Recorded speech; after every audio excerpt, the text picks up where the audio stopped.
3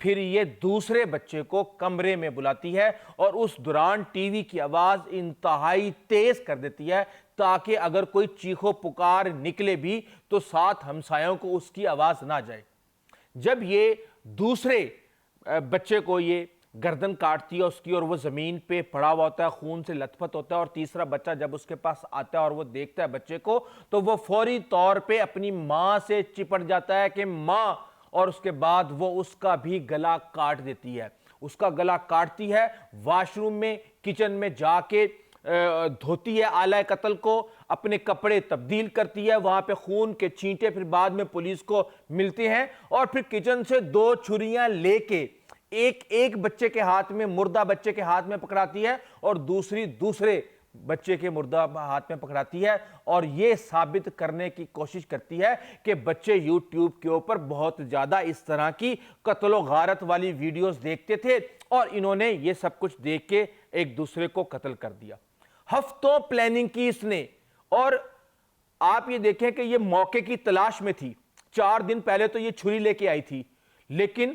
اس ماں کا 4 دن تک ارادہ نہیں بدلا کہ کہیں میں اپنے بچوں کو نہ قتل کروں۔ کوئی اتنی سی بھی معصومیت، اتنی سی بھی ہمدردی، اتنی سی بھی خوف اور ڈر اس کے ذہن میں نہیں آیا، کیونکہ اس نے یہ ارادہ کر لیا تھا کہ اس نے ان بچوں کو ہر حال میں قتل کرنا ہے۔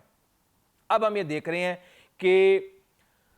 واش روم کے اندر جب خون کے چھینٹے ملے، جب کچن کے اندر خون کے چھینٹے ملے، اور پولیس نے جب ان سے انویسٹیگیشن کی تو انہوں نے کہا جی ہم تو ابھی تک نہ کچن گئے، نہ ہم ابھی تک وہاں گئے، ہم تو یہاں بچوں کو دیکھ کے یہیں ان کے ساتھ پڑے ہوئے ہیں۔ تو پھر پولیس کو اسی وقت شک پڑ گیا کہ پھر یہ خون کے چھینٹے اور کس کے ہو سکتے ہیں۔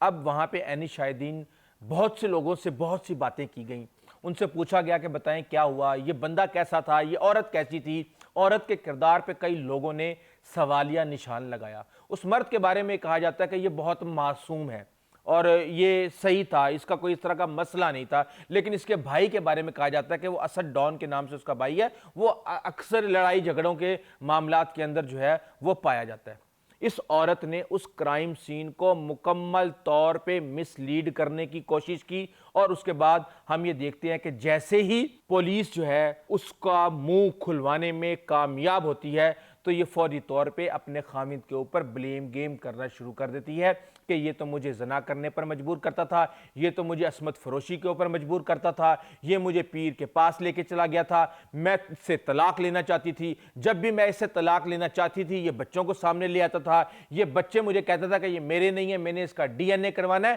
اور یہ ساری باتیں جو ہیں وہ سامنے لے کے آ رہی ہے۔ اور یہی وجہ ہے کہ اس وقت پورا معاشرہ یہ جاننے کی کوشش کر رہا ہے کہ آخر وہ کون سے ایسے حالات تھے جس کی بنیاد پہ ایک ماں کو اپنے 3 معصوم بچوں کو قتل کرنا پڑ گیا۔ تو میں آپ کو بتا دوں کہ اس خاتون نے ماں کے رشتے کی بہت زیادہ توہین کی ہے، اور اس توہین کو شاید ہی کوئی واقعہ جو ہے وہ مٹا سکے، کیونکہ ہم تو یہ دیکھتے ہیں کہ ایک مرغی،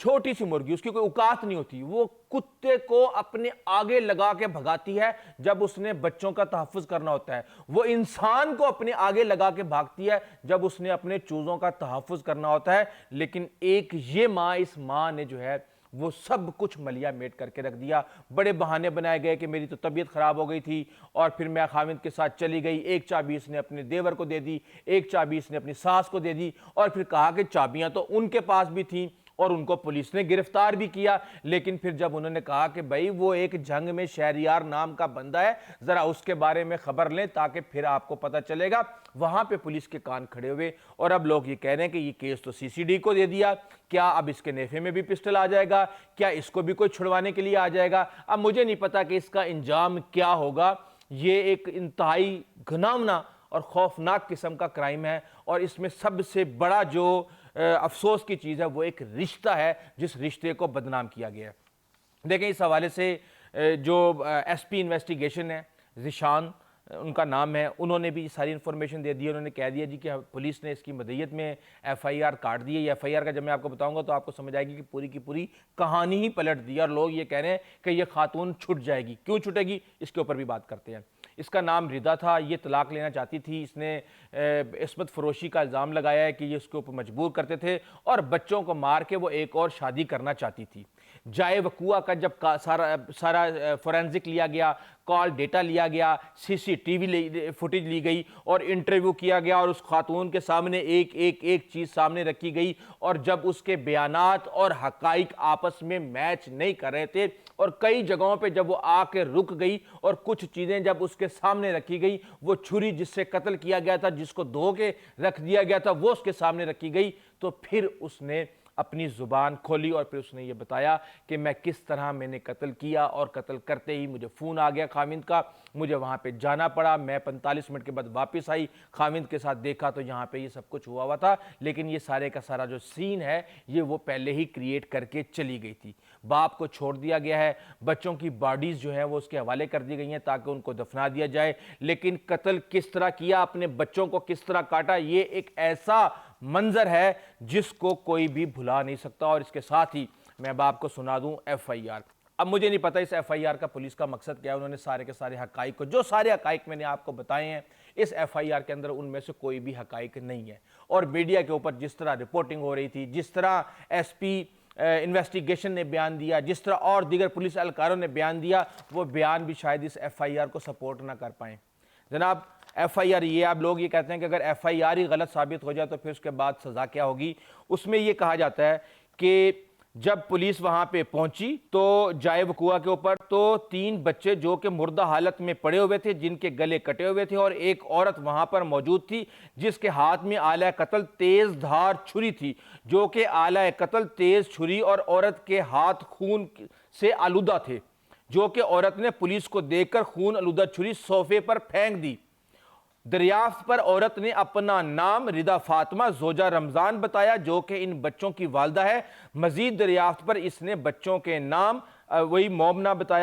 بتایا اور ساتھ میں ام حبیبہ بتایا، اور اس کے ساتھ ہی مزید دریافت پر پتہ چلا کہ میں اپنے خاوند کے ساتھ نہ رہنا چاہتی تھی، جس کی وجہ سے میں نے آلہ قتل تیز دھار چھری سے تینوں بچوں کے باری باری اپنے بچوں کے گلے کاٹے، کیونکہ میرا خاوند بچوں کی وجہ سے مجھے چھوڑ نہ رہا تھا، اور آلہ قتل ایک عدد تیز دھار چھری ردا فاطمہ نے پولیس کو دیکھ کر صوفے پر پھینک دی، جبکہ دوسرا آلہ قتل تیز دھار چھری فرش پر پڑی ہوئی تھی۔ اب بات یہ ہے کہ وہ 2 چھریاں، اب 2 چھریوں سے تو نہیں وہ قتل کرے گی، یہ لوگ پوچھ رہے ہیں کہ کیسے ہو سکتا ہے کہ 2 چھریوں سے الگ الگ بچوں کے لیے الگ الگ چھریاں رکھی ہوئی تھیں۔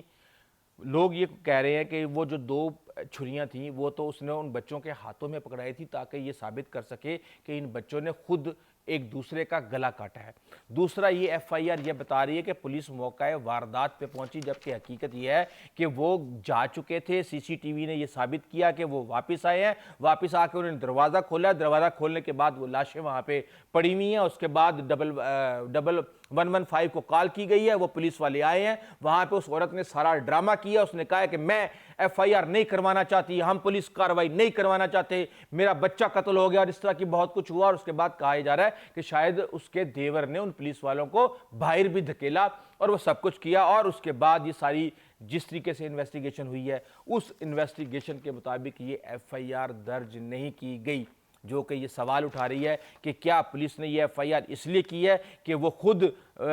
چشمدید گواہ بن کے، خود مدعی بن کے اس کو منطقی انجام تک پہنچائے، یا اس کا مقصد کچھ اور ہے؟ یہ تو قانون دان ہی بتا سکتے ہیں، لیکن اس کے اوپر بہت زیادہ سوالیہ نشان اٹھ رہے ہیں کہ اگر ایف آئی آر ہی ٹھیک نہیں ہوگی تو پھر سزا کیسے دی جائے گی؟ بہرحال دیکھتے ہیں جنہوں نے اس کے اوپر سوالیہ نشان اٹھایا، جو اس کے اوپر تنقید کر رہے ہیں، اس حوالے سے بھی کسی نہ کسی قانون دان کے تھرو آپ کو اتھینٹک انفارمیشن دینے کی کوشش کریں گے، اس حوالے سے آپ کو اپڈیٹ کرتے رہیں گے۔ ابھی تک کے لیے اتنا ہی، آئندہ تک اجازت دیجیے، اللہ حافظ۔